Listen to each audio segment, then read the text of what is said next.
वैसे रुबिका जी, आपने अपने कार्यक्रम के आरंभ में ही टूल किट का जिक्र किया ना, मुझे तो ये पूरा एक टूल गैंग नजर आता है। टूल किट बहुत छोटा शब्द है, क्योंकि आप देखिए कि कैसे भारत से उमर खालिद के पिताजी को वहां बुलाया जाता है, उनकी ममदानी से मुलाकात कराई जाती है। ममदानी के पुराने बयान को यहाँ 3 दिन पहले टाइमिंग पर देखिए, मैं किस तरह से उस बयान को कि हम सब लोग आपके साथ हैं, ये हैं वो हैं, वो उनका हैंड रिटन बयान पूरे वायरल किया जाता है। उसके बाद उसी समय 8 वहां के सांसद ये अपील जारी करते हैं कि उमर खालिद को दिया जाए। तो ये संयोग हो सकता है, लेकिन मुझे इसमें कोई एक इंटरनेशनल वो लगता है, क्योंकि जो दंगे हुए थे उस समय भी ट्रंप का यहाँ आना, दंगों के बाद से लगातार अमेरिका की तरफ से जो कुछ लोग हैं वो दबाव बनाना कि शर्जील इमाम को, और ये सब इस कदर निटेड है ना रुबिका जी, कि इनको समझ में नहीं आता। आप अभी बहुत अच्छे तरीके से आपने कहा ना, ट्रायल कोई ट्रंप कार्ड नहीं है, लेकिन जो आज अदालत ने, सुप्रीम कोर्ट ने 2-3 बातें कही वो बहुत महत्वपूर्ण है।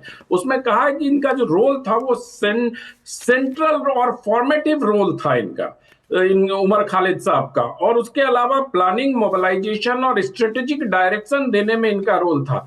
अब उसके बाद भी मैं सुन रहा हूं कि मुसलमानों के साथ ये हो रहा है। अभी आपने कम्युनिस्ट पार्टी की नेत्री का बयान चलाया, बहुत दिनों बाद उनको देश ने देखा होगा, लेकिन वो निकल के आई तो किस तरह से निकल के आई, ये सारी चीजों को अगर मिला के देखिएगा तो एक ऐसी तस्वीर बनाई जाती है। और उस पर से ये कहना कि मुसलमानों के खिलाफ इस देश में, एक अभी कहीं हम लोग सुन रहे थे, एक मुल्ला जी कह रहे थे कि नहीं नहीं मुसलमान तो बहुत डरते हैं और ये होता वरना है दंगा हो जाएगा। मौलाना मुसलमान, रशीदी, अरे मुसलमान का नाम अगर उस दंगे में है और वो मुसलमान है तो उसमें जी एक सवाल है अनुराग जी अपने नाम के साथ ही उनका नाम लेंगे। आप एक हिंदू का नाम जरूर लेंगे उसमें कि अनुराग भदौरिया होना चाहिए, तभी वो रुबिका लियाकत का भी नाम लेंगे। आप भी अगर होंगे अरे रुक जाओ भाई अनुराग जी, मैं आप बहुत बोल रहे थे, आपका अब नए साल पर तो आप बीच में बोलने की आदत समाप्त कर दो मेरे भाई। नए साल पे ये प्रण ले लो कि बीच में नहीं बोलोगे। आपको अपना भाई समझ के। दूसरी बात ये कह रहा हूं कि जिस प्रकार से इंटरनेशनली और कांग्रेस पार्टी के लोग भी उमर खालिद के पक्ष में, और मैं तो याद करता हूं उमर खालिद के पक्ष में कितने बड़े बड़े लेख लिखे गए थे कि वो बहुत इनोसेंट है, ये है। और अभी जो आज टेप चलाया गया शर्जील इमाम का, जिसमें वो कह रहा है कि असम को काट देना तो हम बहुत आसान है हमारे लिए, हम 1 महीने के लिए भारत से उसको काट सकते हैं, नॉर्थ ईस्ट को इतने दिनों के लिए काट सकते हैं, वो चिकन नेक का हवाला दे रहे थे। ये सब क्या है, ये सब सोच कहां से आती है?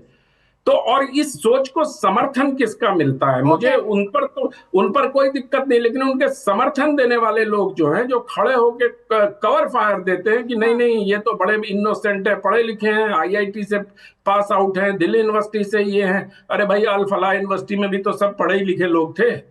तो ये जो सारी चीजें पढ़े लिखे लोगों के साथ हो रहा है, मुझे लगता है कि मुसलमानों के रहनुमाओं को, मुसलमानों के सपोर्टरों को ये आवाज उठानी चाहिए। ये अनंत विजय जी, कौम के युवाओं के लिए भी बेहतर होगा। जमाल साहब को यहाँ पर आज हमने इनवाइट किया है कि जब भी ऐसा कोई खतरनाक काम देश के खिलाफ होने वाला होता है, चाहे वो दंगे हो जाए, चाहे ये शर्जील इमाम और उमर खालिद को ना मिलना हो बेल, चाहे वो बिजली चोरी करने वाले पर प्रशासन की कार्रवाई हो, चाहे लव जिहाद पर यहाँ मोहन भागवत का बयान आ जाए, सब में मुसलमान टारगेट पर आ जाता है। पूरी कौम का कारी साहब क्या लेना देना है? कुछ जो आरोपी हैं, कुछ जो बदमाशी कर रहे हैं, वो मुट्ठी भर लोग हैं, उनसे मुसलमान को, अपने पूरी कौम को क्यों एसोसिएट करना है? क्या प्रॉब्लम है? बिस्मिल्लाहिर्रहमानिर्रहीम व इज़ा क़ील लहुम ला तुफ़सिदू फ़िल अर्दि क़ालू इन्नमा नहनु मुस्लिहून। मैंने अभी जो आपके सामने एक आयत पढ़ी है, इसका मतलब ये है कि ए लोगो, ज़मीन पर फसाद बर्पा मत करो। और जो लोग ज़मीन पर फसाद बर्पा करते हैं, जब उनसे कहा जाता है कि ज़मीन पर फसाद मत करो, तो कहते हैं क़ालू इन्नमा नहनु मुस्लिहून, हम तो इस्लाह करने पर लगे हुए हैं। लेकिन बज़ाहिर वो इस चीज़ को कहते हैं, लेकिन उनका बातिनी मकसद जो होता है वो ज़मीन पर फसाद करने वाला होता है, जिसको कुरान ने या इस्लाम ने, अल्लाह ने पसंद नहीं किया है। तो जितने भी लोग शर्जील इस्लाम या उमर खालिद का समर्थन कर रहे हैं, उनको इस बात को ध्यान रखना चाहिए कि भले ही वो लोग बीजेपी की मुखालफत करें, मोदी की मुखालफत करें, योगी की मुखालफत करें, लेकिन खुदा के वास्ते उनको अदालत की तौहीन नहीं करनी चाहिए। आप ठीक है बीजेपी की मुखालफत कीजिए, बीजेपी एक राजनीतिक पार्टी है, किसी न किसी की सत्ता होती है। कल इंदिरा की इंडिया थी, आज मोदी का भारत है, ठीक है। लेकिन खुदारा आप मोदी का विरोध करते करते सुप्रीम कोर्ट का विरोध मत कीजिए। और मुझे लगता है आज जो सुप्रीम कोर्ट ने फैसला सुनाया है ये उसी की नजर पर फाइज है जो नजर इस्लाम की है। एक मुल्जिम के लिए या एक मुजरिम के लिए या एक फसाद बर्पा करने वाले आदमी के लिए, तो जब इस्लाम ने उसको एक्सेप्ट नहीं किया, इस्लाम ने उसको जगह नहीं दी, तो कौन होते हैं अनुराग ठाकुर उसकी हिमायत करने वाले? अनुराग भदौरिया, सॉरी अनुराग भदौरिया जी, समाजवादी के प्रवक्ता। एक मिनट, क्या मैं आपसे पूछना चाहता हूं, क्या शर्जिल इस्लाम को सिर्फ इसलिए बेल मिलनी चाहिए? मैं तो कह रहा हूं संविधान और न्यायपालिका को मानता हूं। मैं क्या कह रहा हूं, सिर्फ मेरी एक बात का जवाब दीजिए। या कान में कुछ समाजवादी के प्रवक्ता से मेरा एक सवाल है, क्या उम्र, एक मिनट, सिर्फ मेरी बात खामोशी से सुनिए। बैठिए, मैं क्या बोलता हूं, क्या सिर्फ मैं जो बोलता हूं, क्या सिर्फ इस आधार पर उमर खालिद को बेल मिलनी चाहिए चूंकि बाबा राम रहीम को पैरोल मिली है? मैंने ये नहीं बोला कि क्यों क्या नहीं इस आधार पर बाबा उनको भी राम बेल रहीम को मिलनी चाहिए? इसलिए मिलना चाहिए ऐसा नहीं बोला मैंने। कान में तेल मत डाल के बैठा करो। मैंने क्या बोला पहले सुन लो। पहले मैंने बोला कि न्यायपालिका का सम्मान करता हूं, न्यायपालिका जो कहती, क्योंकि हम संविधान और न्यायपालिका तो को भाई आपने कहा है, आपने कहा है कि जब तक शर्जिल इस्लाम को, कुछ है नहीं, जब तक शर्जिल इस्लाम को मुजरिम, मैं संविधान और न्यायपालिका को मानने वाला इंसान अनुराग भदौरिया, और संविधान न्यायपालिका जो कहती है हम मानते हैं कि न्याय प्रक्रिया पर कारी विश्वास साहब रखने मेरे वाले लोग मेहमान हैं, जैसे हमने आप मेरे सवाल मेहमान उठाया हैं। था। दूसरा, एक सेकंड पहले सुनिए सर, पहले नियम सुन लीजिए। रूबिका लियाकत जिस डिबेट में मौजूद रहेगी वहां पर इज्जत मर्यादा, ये दो बहुत महत्वपूर्ण चीजें मैं पहले ही बता रही हूं आपको। आप जैसे मेरे मेहमान हैं, कारी साहब भी मेरे मेहमान हैं, तो आप जब उनसे बात करेंगे एहतराम के साथ बात करेंगे। मैंने उनका कुछ मैं कह रही हूं एहतराम के साथ आप बात करेंगे। अगर हमारी आपकी मनपसंद बात नहीं करेंगे तो इसका मतलब ये नहीं है कि उनका ओहदा कम हो जाता है। नहीं, हमें गलत उस ओहदे की रिस्पेक्ट आपको करनी पड़ेगी अनुराग जी। करता हूं, लेकिन वो गलत कोट ना करें। हाँ गलत, अरे वो गलत कोट करें कि ना करें, आप उनसे बात मर्यादा में रहते हुए करेंगे। This is what I demand sir.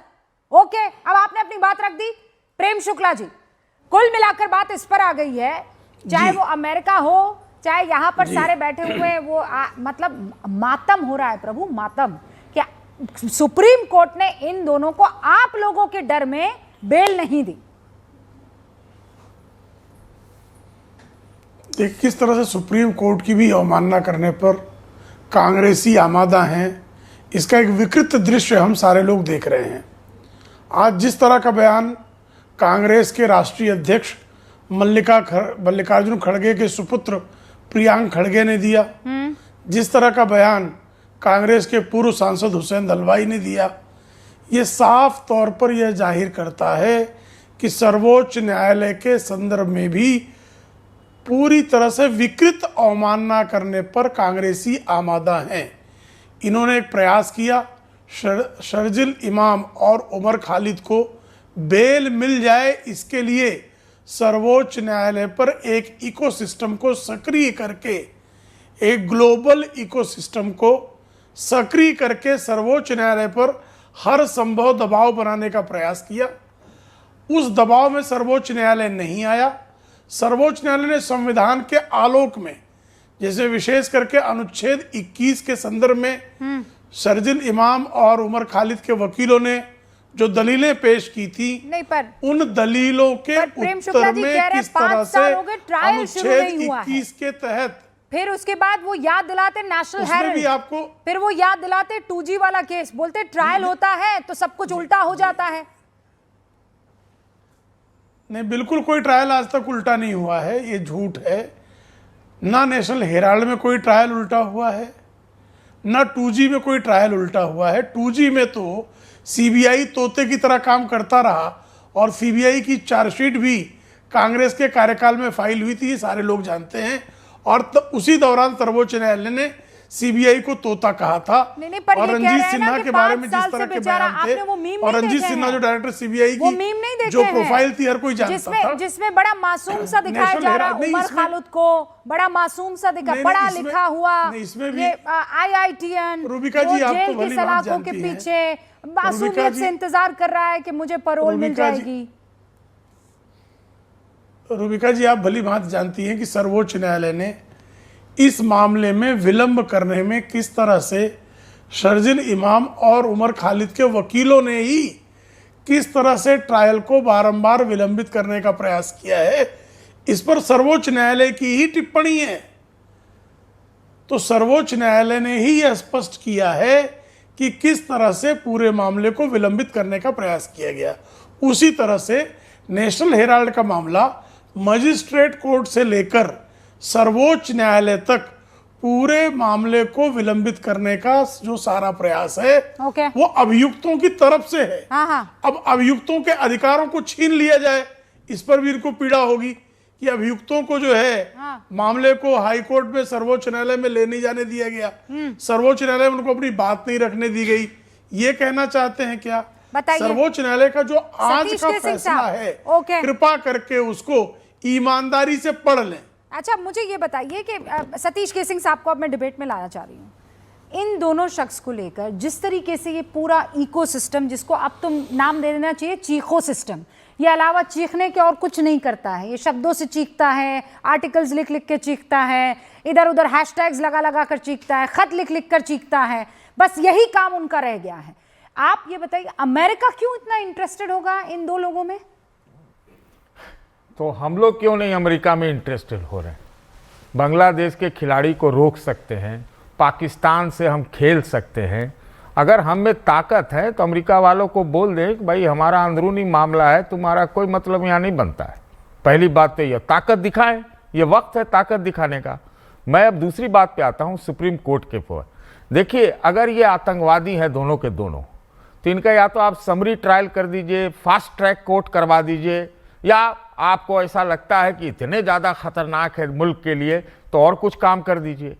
हम उन लोगों को याद दिलाना चाहते हैं जो लोग सुप्रीम कोर्टा का एक शब्द का लेकर के एक ट्रेंड चलाया था। क्यों चलाया था आप जानती होंगी शायद। एक मंत्री जी न्यायपालिका के खिलाफ बोलते थे, उनका मंत्रालय बदलना पड़ा, और वही लोग जब ये कहते थे कि आस्था में अदालत का तो कोई रोल ही नहीं है। तो मैं सिर्फ याद दिलाना चाहता हूं, देखिए मेरा ऐसा मानना है कि देश में सिर्फ न्यायपालिका ही है जिसकी साख बची है। हम तो कोई टिप्पणी नहीं करेंगे सुप्रीम कोर्ट पे। मैं इतना जरूर कहूंगा कि कुछ चीफ जस्टिस थे हाल के दिनों में, जो अभी से पहले के दो चीफ जस्टिस थे, उन्होंने कहा था, खुद कहते थे कि बेल इज ए रूल। अगर ये दोनों आदमी इतना खतरनाक है, कम से कम ट्रायल तो करवाइए, इतना तो करना ही पड़ेगा। भले आप उसको जो भी कहिए, भाई आप कहिए कि ये लोग जो लोग हैं वो देश विरोधी हैं, टूल किट वाले हैं, टूल जैसे लोग हैं, वो करेंगे, राजनीति तो चलती रहती है, लेकिन अपने गिरबान में लोगों को झांकना चाहिए कि ये दोहरे मापदंड नहीं चल सके। मैं राजनीतिक परिदृश्य की बात कर रहा हूं।